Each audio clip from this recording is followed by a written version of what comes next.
Nilimwita Mheshimiwa Elibariki Emmanuel Kingu. Mheshimiwa Masache Njero Kasaka atafuatia. Mheshimiwa Khalid Musa Nsekela ajiandae.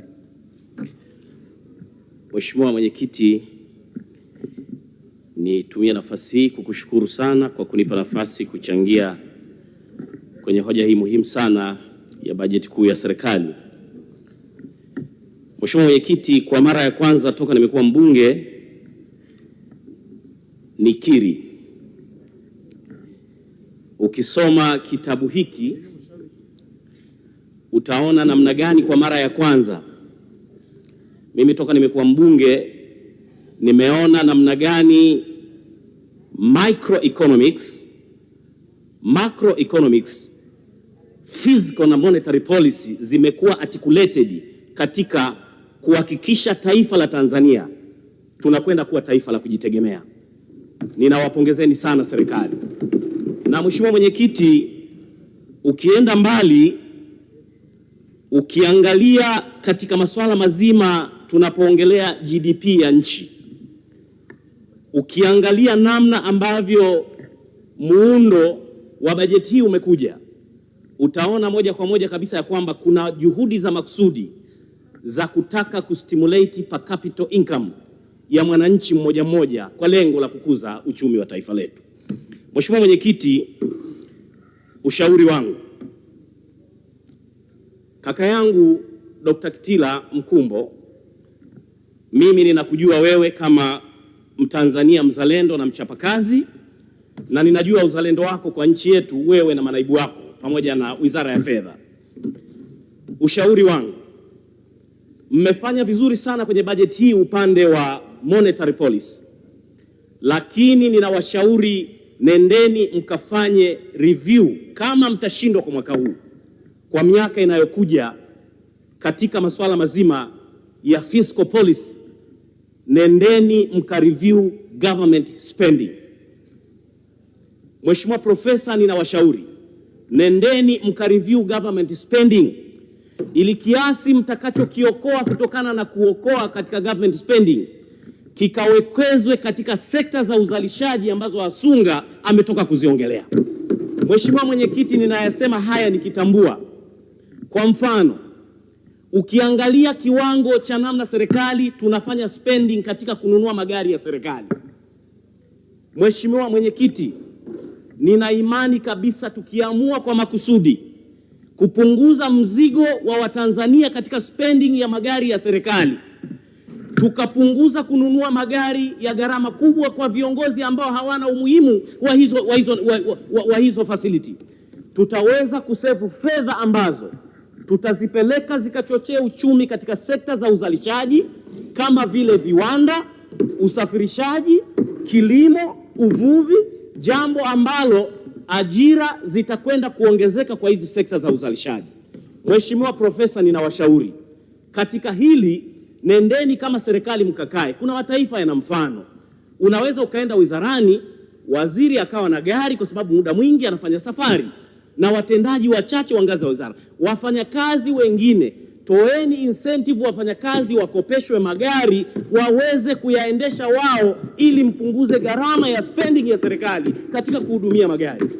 Mtapunguza gharama katika vipuli, mtapunguza gharama katika mafuta, mtapunguza gharama katika safari ambazo zinaweza zikatumiwa na watumishi wa umma kwa kutumia public transport. Na Rais Daktari Samia Suluhu Hassan yuko serious katika kuwekeza katika ndege, katika SGR. Ninaomba serikali, chukueni ushauri huu, punguzeni public spending katika kununua magari. Saving itakayopatikana, Mheshimiwa Mwenyekiti, ipelekwe ikakuchochee sekta ya uzalishaji, tuweze kuongeza ajira na kukuza uchumi wa nchi. Mheshimiwa Mwenyekiti, jambo la pili, nimeona mmekusudia kuja na marekebisho ya sheria ya VAT sura namba 148. Mheshimiwa Mwenyekiti, nataka niwashauri kwa nia njema, hapa tunapozungumza leo, tunayo baadhi ya miradi ya wananchi kwenye majimbo bado hatujaweza kuimaliza, kwa sababu taifa letu bado hatujaweza kuwa na uwezo wa uchumi wa kumaliza kila kitu kwa muda mmoja. Mheshimiwa Mwenyekiti, nawapa ushauri, kitendo cha kuja na marekebisho ya kusema ya kwamba sheria itambue sasa TRA wapewe siku 30 kuhakikisha kwamba VAT refund zinakwenda kulipwa kwa muda huo. Nataka niwaambie hili ni bomu mnaliandaa kwa serikali. Mheshimiwa Mwenyekiti, nataka niwaambie hili ni bomu mnaliandaa kwa serikali. Na sio tu hapo, mmekwenda mbali, mnasema sheria hii serikali ikishindwa kutoa itozwe na riba na makampuni. Mheshimiwa Mwenyekiti, leo tunapozungumza kwa mujibu wa hii sheria tulionayo ya siku 90 bado tunasuasua, na hawa TRA wamekuja na mfumo wa IDRAS, mfumo unaofanya uhakiki wa madeni ya VAT. Hatujaweza bado kuangalia efficiency ya IDRAS. Leo tunakuja tunasema tunataka serikali ianze kutozwa paka riba wakichelewa kulipa VAT refund.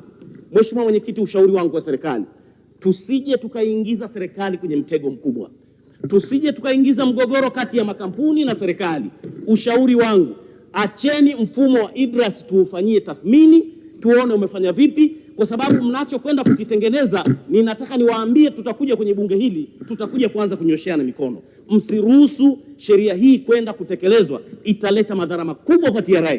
Na niwashukuru sana TRA, ninajua wanafanya kazi kubwa sana. Rais Samia amejitahidi, mapato yameongezeka chini ya uongozi wake. Sekta zinaendelea kuongeza ufanisi katika utendaji.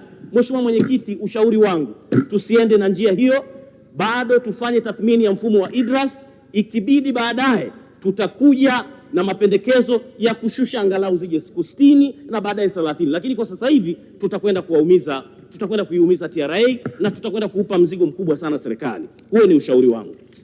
Jambo la tatu, ninawashauri kaka yangu Profesa Kitila Mkumbo pamoja na Wizara ya Fedha, kazi ya mipango ya nchi lazima iwe na linki kati ya sekta za uzalishaji TISEZA na wizara yako Profesa.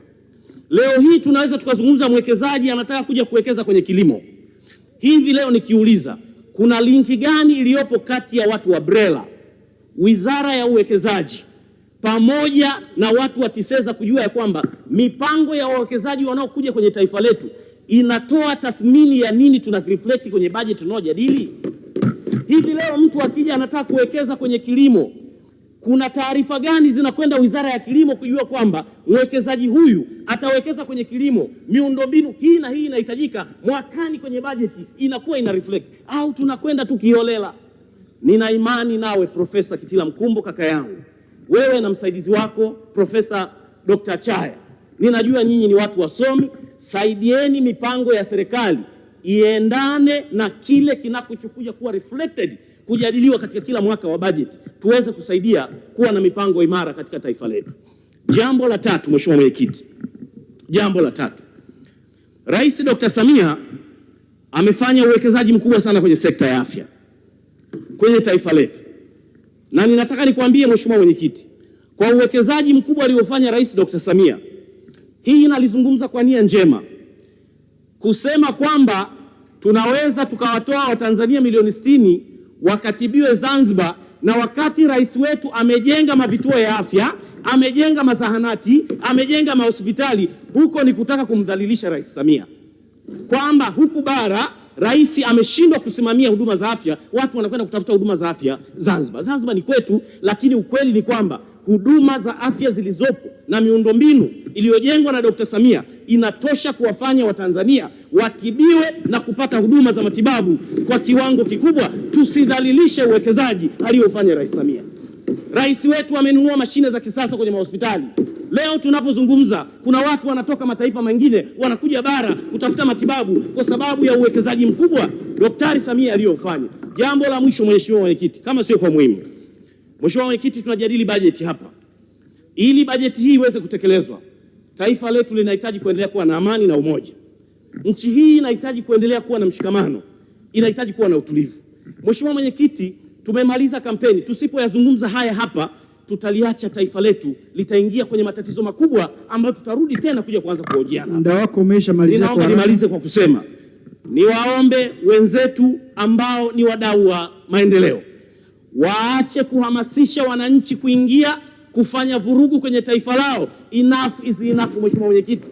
Tuache polisi wafanye kazi, tuache IGP na watu wake wafanye kazi, tuache majeshi yetu yalinde mipaka, tuache taifa letu likiwa na amani. Tusihamasishe vijana kuingia barabarani kuanza kufanya maandamano ambayo yanaweza yakapelekea tukapoteza uhai wa Watanzania. Enough is enough. Tumepoteza ndugu zetu, tumepoteza mali. Ni muda mwafaka wa kuruhusu taifa letu litulie, Dr. Samia afanye kazi ya kuwahudumia Watanzania na kutekeleza ilani ya Chama cha Mapinduzi. Asante sana Mheshimiwa Mwenyekiti. Asante sana Mheshimiwa.